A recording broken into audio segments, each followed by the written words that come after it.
Nice bruises, princess. Guess boot camp's got a beauty program now. The words hung in the morning air like smoke from a slow burn. No one laughed right away, not until he did. Then a few chuckles followed, soft and careless, meant to sting. She didn't respond. Evelyn Cole stood at the edge of the training field, boots planted in dust still wet from dew. Her shirt clung to her back, soaked through with sweat. Dirt streaked her arms like war paint. The bruises were old, deep, faded at the edges. Not the kind you get from a bad fall, but the kind that stay because you've learned not to heal too fast. Her face gave nothing. Not anger, not pride, just stillness, the kind that unsettles more than rage. Behind her, the others shifted, not toward her, away. No one knew who she was, not really, but someone somewhere on that base had just stopped walking, and for the first time all morning the silence felt earned. Most of them didn't know her name. Not the real one.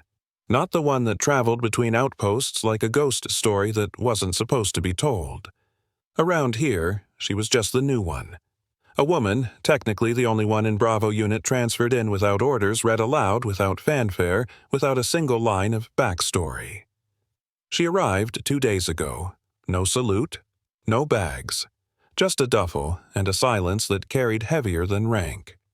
By the second night, the rumors had started. Some said she was recovering from a court-martial.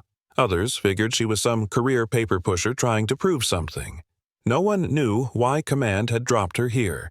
Not in Fort McKinley, not in this squad, not without a damn word of explanation. But there she was, standing in the dirt like she'd always been there, shoulders squared, face unreadable, wearing bruises like they were part of the uniform. And not a single soul knew what she was capable of. Not yet. She moved like someone who'd been here before. Not just this base, this moment, this weight in the air. Like she knew how it would unfold before anyone else even sensed the shift. Morning drills began. Boots in rhythm dust kicked into gold by the rising light. The squad, stretched, counted, shouted. She did none of it loudly. No overcompensation, no attempt to prove she belonged. But there was something in the way she tightened her gloves, methodical, familiar, like a ritual that used to mean survival. One of the younger cadets whispered to another voice just above the wind, "Why doesn't she speak?" The other shrugged. Maybe she doesn't have to. When her name was called in roll, there was a beat of hesitation, then only a nod. One sharp, exact tilt of the chin. No, yes, Sergeant, no present, just presence. She wasn't avoiding them. She was measuring them. And in the quiet between commands, a few of them started to realize they were the ones being trained. By the third morning, they stopped trying to talk to her. She wasn't rude, wasn't cold, just absent in a way that felt deliberate, like her mind was somewhere 12 years and 12,000 miles away. Someone left an extra protein bar on her bunk. She didn't touch it. Another offered to spot her during deadlifts. She didn't answer, but she never pushed anyone away either. She just existed, quietly, separately. The scar below her jaw caught the light again when she bent forward in stretch, long, pale, deliberate. Not jagged like shrapnel, not accidental, the kind you keep as a reminder. In the mess hall, she sat alone, always facing the door. Ate slow, like someone used to rationing, like she didn't expect to finish the meal without interruption. Someone asked the squad leader where she came from. He shrugged. Transfer order came down black-barred. Even Rourke won't say. Someone else leaned in. Then why send her here? No one had an answer. But, somewhere beneath the silence, a question had begun to form. Not who is she, but what happened to make her like this? General Alan Rourke didn't ask for her, but he wasn't surprised when she arrived. He'd been on the tarmac that morning, boots planted as the transport door dropped. She stepped out without hesitation, no salute, no glance around. Just a single nod to the driver duffel slung over one shoulder, and a limp so slight it disappeared when she moved faster. He watched her cross the lot without a word. No briefing, no welcome. She didn't need one. That night in his office, the file lay on his desk like a weight. Top corner, Widow 27. Clearance, LVL 6.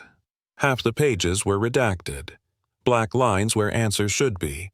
Details erased by someone far above his pay grade. But he didn't need the file. He remembered her. He remembered snow. Static on the radio. The day the mission went dark. He closed the folder without reading another word. Some soldiers returned to serve. She'd returned to haunt. It didn't take long for the barracks to fill in what the file refused to say. They always do. By the fourth night, her name had been replaced by a dozen stories. Each one worse than the last. Someone said she'd been court-martialed after a mission went south, 3 men dead, 1 never found. Another claimed she'd shot her own commanding officer. In self-defense, maybe. Or not. There was one theory that she'd been sent here to keep her quiet. A ghost with dog tags. No rank, no allies, just silence. None of it matched. But none of it was dismissed either, because the scar was real, the bruises were real, and there was something in the way she looked at the horizon during night drills like she was waiting for something that might never come back. Rumors only grow when there's no truth to hold them down, and Evelyn Cole gave them nothing to hold on to. It happened during circuit drills. The sun was climbing the gravel already hot under their boots. Evelyn moved through the reps without a word. Push-ups, lunges, burpees, clockwork precision, no wasted breath. No complaints. Briggs, 2 lanes down, kept watching her. He'd noticed the slight hitch in her right leg, the way her fingers never fully extended on the left hand. To him, it looked like weakness. To her, it was memory. "How many push-ups does it take to break a wrist, Sergeant?" he called out. Loud this time, too loud. He grinned like it was a joke, like she was part of it. She didn't stop moving, didn't look his way, but something in the formation shifted, a ripple, small, a hesitation in the cadence of breath. One of the younger cadets stopped mid-rep. Briggs looked around confused. Like the laughter that should have followed had evaporated, because it had. And in the silence that followed, no one was looking at her. They were all looking at him. After that, no one said much. Not to her, not to Briggs, not even to each other. The air had changed just slightly. Like the room after a storm rolls past, but the pressure hasn't lifted. Something unseen still pressing down. Briggs tried to brush it off, cracking jokes that landed flatter than dust. A few nodded along. No one laughed. Not like before. That afternoon, Evelyn sat alone in the shade of the motor pool, wrapping her knee with tape tight deliberate. She winced once. Nothing more. One of the newer cadets passed by, paused, almost said something, but didn't. Instead, she just watched the way Evelyn's hands moved, slow practiced, like she'd done this 100 times with one eye on a field of fire. There was no ceremony to it, no anger, no drama. Just a woman putting herself back together, and for the first time someone wondered, maybe the silence wasn't emptiness. Maybe it was endurance. General Rourke watched from the ridge above the training field. Arms crossed behind his back boots rooted in gravel that had baked under 20 summers and a dozen forgotten names.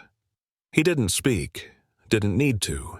He saw the way Briggs avoided eye contact now, the way the younger ones glanced at Evelyn when they thought she wasn't looking, and the way she never glanced back. There was nothing overt, no confrontation, no punishment. But the shape of the squad was changing. She hadn't corrected anyone, hadn't raised her voice, hadn't demanded an ounce of respect, and somehow that was working better than any drill.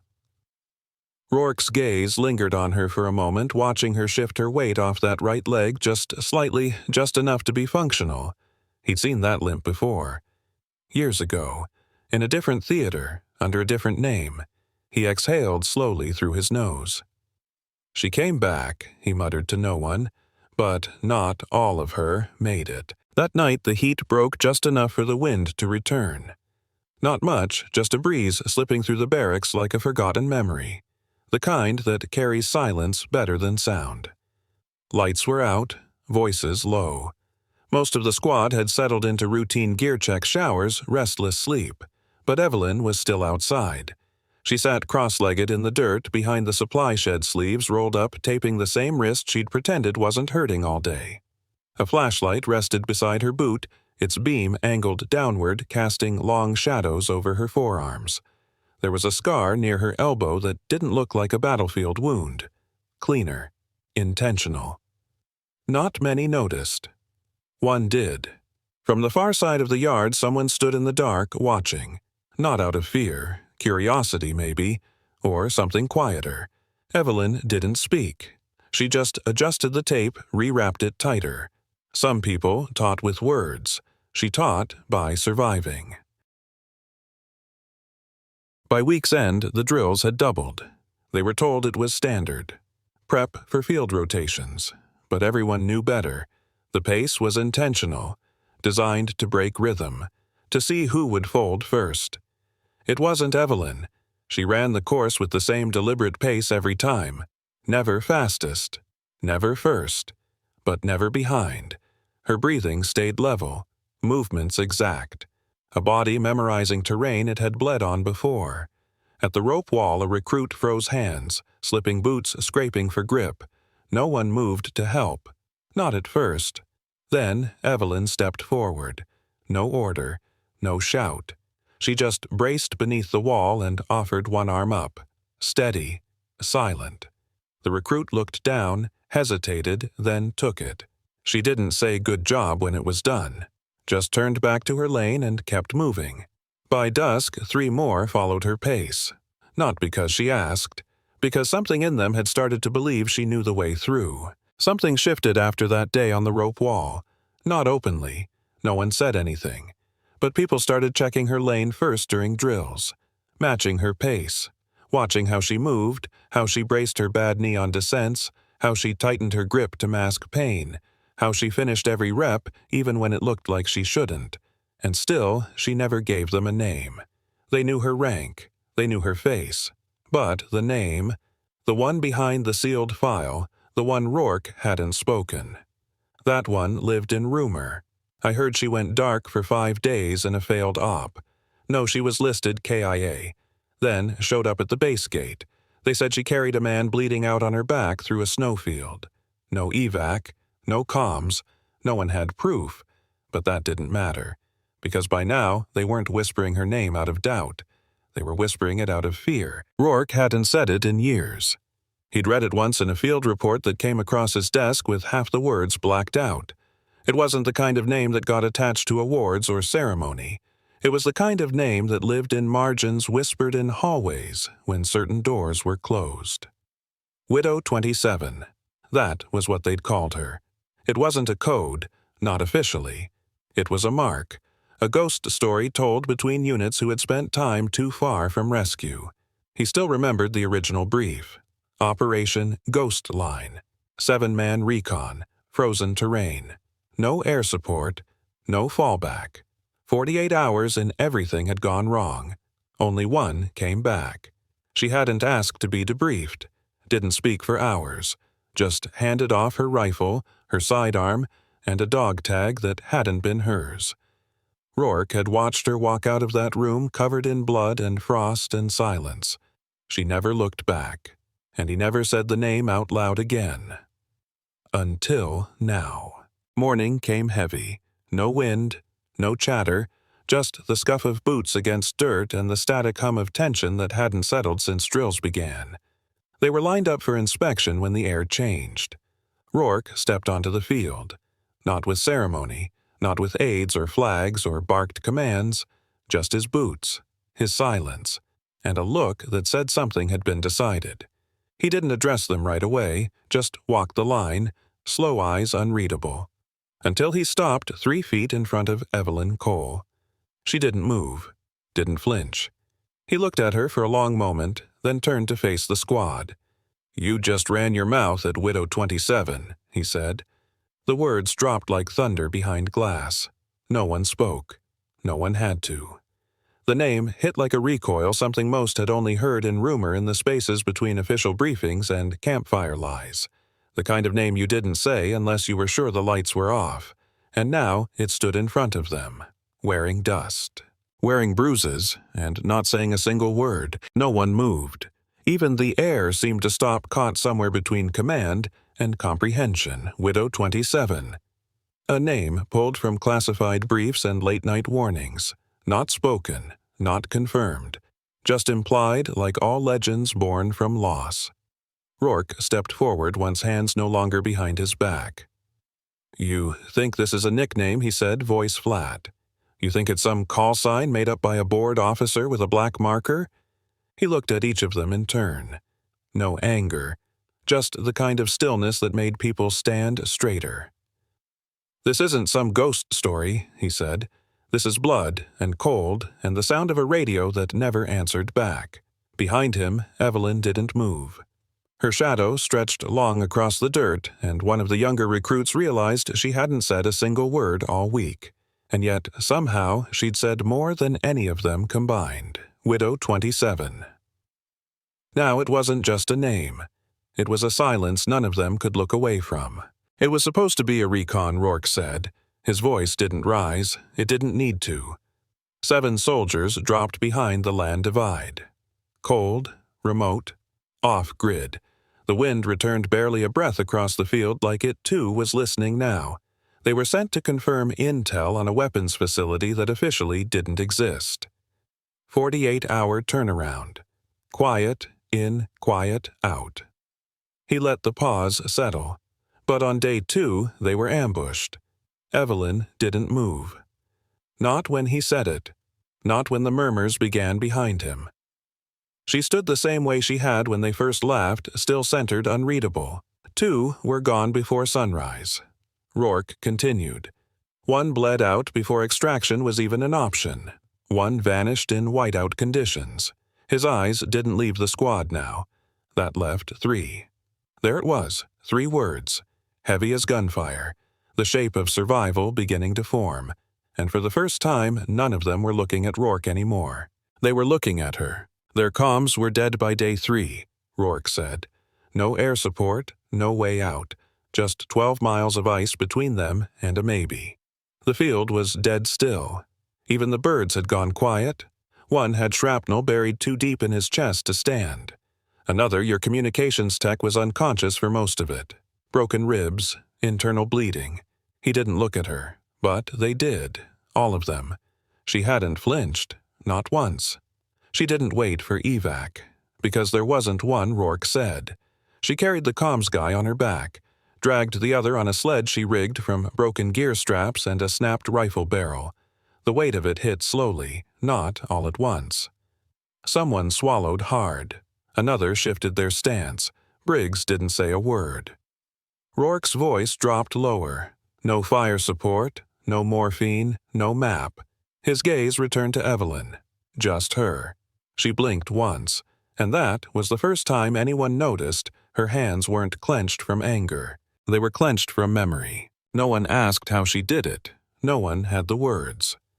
But Rourke kept speaking. Not like a man recounting a mission, but like someone trying to carry part of it for her. She moved by night, hid by day. Terrain was unforgiving. Wind cut like razors. Visibility was 0 most mornings. No one interrupted. She rationed food, gave the last of the glucose shots to the guy with shrapnel, tied him to the sled with cords from her own pack. He exhaled slowly. Halfway through the 4th mile, she dislocated her shoulder pulling uphill. A few heads turned toward Evelyn now, more carefully, more quietly. She still hadn't spoken, still hadn't moved. She relocated it herself, Rourke said. Didn't stop, couldn't. His eyes drifted down. By mile 8, her boots were blood-soaked. She kept going, 2 men fading behind her, breath freezing in their throats. A long silence settled across the field. Then Rourke said softer. She crawled the last 300 yards. Evelyn blinked once. Her jaw flexed just barely. And that was when they understood she didn't survive the ice. She carried it with her. No one saw her cross the perimeter. No drones, no lookouts, no alarms triggered. She just appeared. 1 soldier on foot. 1 barely breathing slumped across her back. Another, half-conscious, lashed to a bent sled dragging behind. The medics ran first. They took the men, rushed them inside, shouting vitals and codes and damage assessments no one would remember years later. But no one came for her. She stood at the edge of the snowfield, boots torn through one eye, nearly swollen shut, frost clinging to her lashes, blood on her sleeves. And none of it hers. Someone said she collapsed. Someone else said she didn't. That she just sat down slow like someone who didn't trust solid ground anymore. Rourke was the first to reach her. She didn't look at him, didn't ask what day it was, didn't speak, just pulled a blood-crusted dog tag from her coat, placed it in his hand, then leaned back against the wall and closed her eyes. And when they asked later what she said when she returned, he told them the truth. She didn't say anything. She'd already said enough. General Rourke didn't speak for a long time after the story ended. The field was silent. No shifting boots, no dry coughs, no glances exchanged. Just a row of recruits standing still like statues, slowly realizing they were in the presence of something ancient. He let them sit in it. The cold weight of 12 miles, the sound of breath against frost, the image of one woman crawling through snow and silence, dragging life behind her. And then he said, "You think she came back for glory?" His voice was low, controlled, sharper than it had been before. She came back because not everyone who walks out of fire leaves the fire behind. Evelyn stood motionless, still, but something in her shoulders had changed just slightly. The silence that had once isolated her now seemed to rise around her like armor. She could have taken the discharge, Rourke said, could have retired with full honors. No one would have blamed her. He paused. She asked to return. A heartbeat passed. Maybe two, and for the first time since her name was spoken out loud, every single soldier on that field lowered their eyes. Not in shame, in respect. No one was ordered to stand straighter, but they did. Not all at once. Not with ceremony. Just a slow, almost imperceptible shift, shoulders, drawn back heels, aligned chins lifted like something sacred had passed through them. Evelyn hadn't moved. She remained where she always had, hands behind her back. Spine, unwavering gaze, fixed somewhere just beyond the present. But now the space around her felt changed. Not quieter, more deliberate. One of the instructors, old grizzled, not prone to sentiment, rose from where he'd been sitting back cracking as he came to attention. No order, no reason, just instinct. A few rows down, a young recruit who hadn't said a word all week exhaled like he'd been holding his breath since the story began. Someone whispered, "She's the one from Ghost Line." Another, "She's it." But no one dared say her name now. Not widow, not sergeant, not Evelyn, because for the first time they weren't looking at what was left of a mission. They were looking at the reason anyone made it out at all. "She didn't get assigned here," Rourke said. His voice had dropped to something quieter now. Not softer, just closer. "You think this was a reassignment? A favor? Some kind of mercy post?" He shook his head once. She asked for it. No one moved. The sun had climbed higher by now, throwing long shadows across the field. Evelyn's boots were planted in one of them, the edge of her figure half lit, half somewhere else. She could have taken a desk, Rourke continued. Could have disappeared into paperwork and pensions and recruitment posters. Another pause. She asked for the hardest post we had. He looked out over the formation, not with challenge, but with the weight of confirmation. Field instructor, pre-deployment unit, first-timers, the ones who don't know what they're about to walk into. A breath caught somewhere in the back row. "She chose you," Rourke said. "Not because she needed to teach, because she remembers what happens when training fails." Across the line, Evelyn's gaze shifted for the first time. Not down, not away, but directly at Briggs. He blinked. And didn't smile again that day. He didn't need to say more. The choice had already been made, and not by her, by them. She hadn't spoken. Not once during the general story. Not once as the name she never offered was laid bare before them. But someone noticed her jaw shift. Just slightly. And her eyes just for a second closed, then opened again. Slower. like something old had passed through. And yet, no one saw her the same way now. Not as a myth, not as a ghost, as proof. Proof that there are some things training manuals can't teach, that survival doesn't always look heroic, that leadership doesn't raise its voice. It carries the weight so no one else has to. By the time the unit was dismissed, no one rushed to break formation. No one muttered. No one glanced at Briggs. They watched her instead. She didn't meet their eyes, didn't linger. She turned and walked across the field like she had every other morning step-measured limp, barely visible breath quiet. But this time they saw it. The way her right hand twitched slightly, still remembering the grip of a sled rope pulled across 12 miles of ice. The way her shoulders seemed to carry not just gear, but names. 26 of them. Somewhere in the middle of the line, a recruit whispered, "She came back carrying ghosts."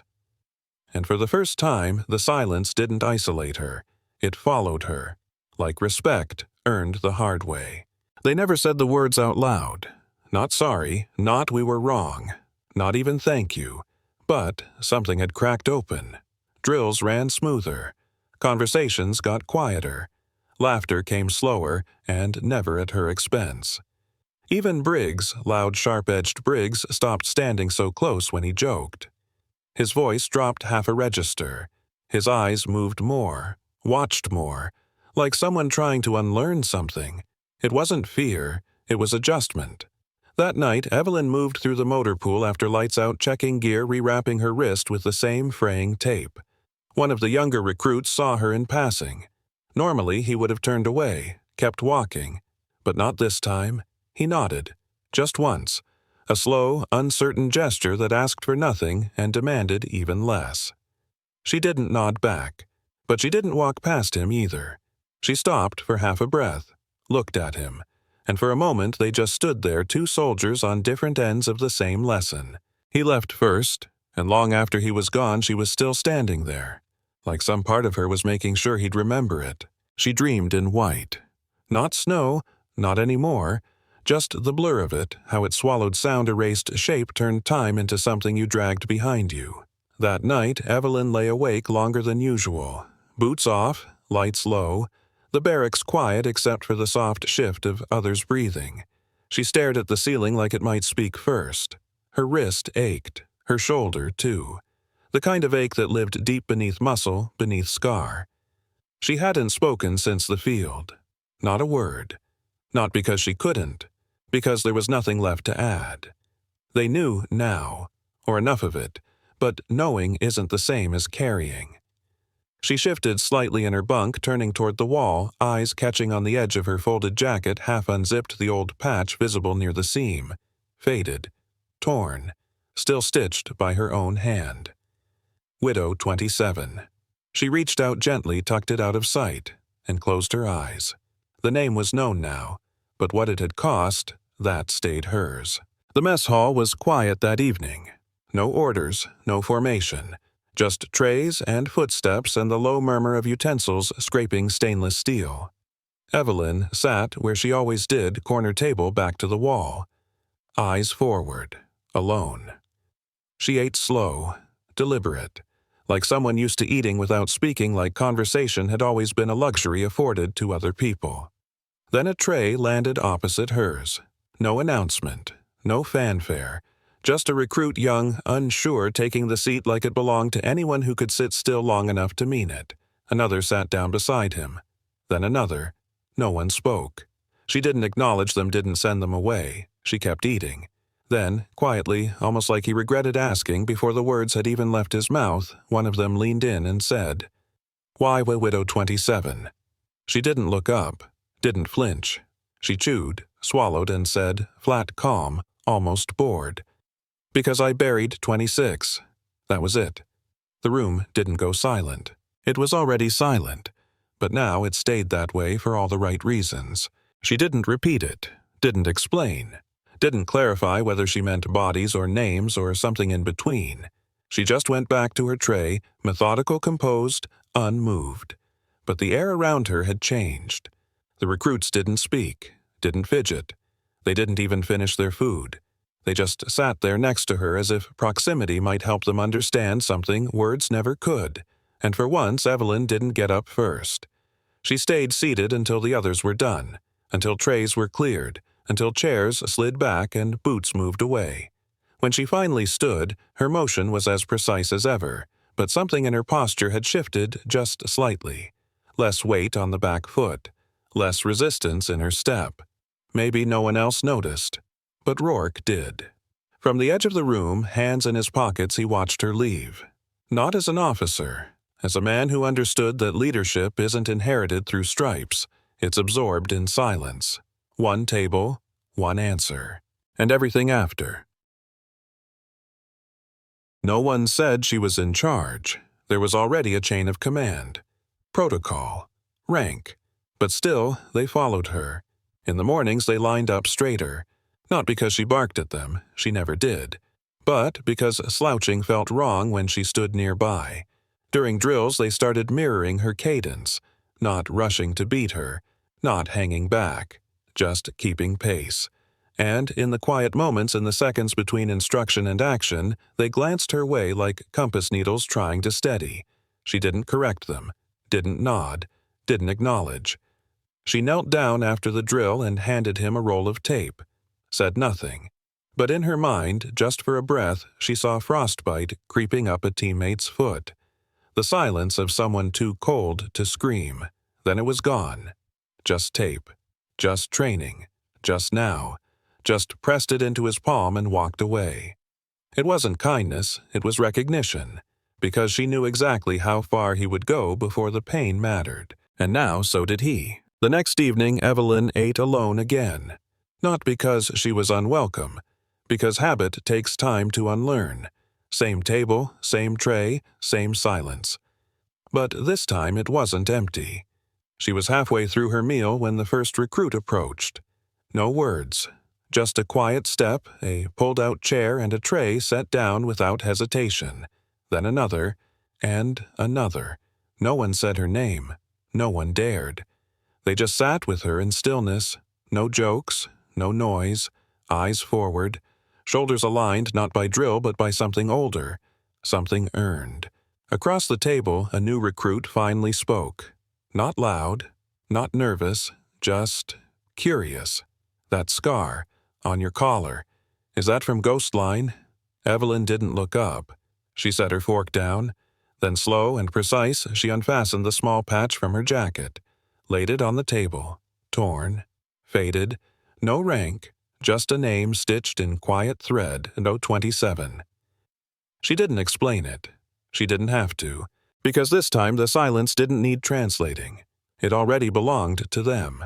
There was no speech that night, no salute, no handshake, no medal placed gently into an open palm. The recruits finished their meals, stood, one by one. Trays collected, boots quiet against tile. No rush, no retreat. And Evelyn stayed seated. She didn't follow them out. She didn't need to, because something had shifted, and it would stay long after the lights went out and their names moved on. She had shown them what survival looks like. Not victory, not glory, but endurance. The kind that doesn't wear a spotlight. The kind that bleeds in silence. That teaches not by command, but by example. And in that moment, surrounded by no applause, no fanfare, just the distant sound of footsteps fading into discipline, she was no longer alone. Not because they joined her, but because they understood her. And long after the field grew cold again and the stories twisted themselves into legend, one thing remained. She came back, not to be remembered, but to make sure they never forgot why they were still here. End.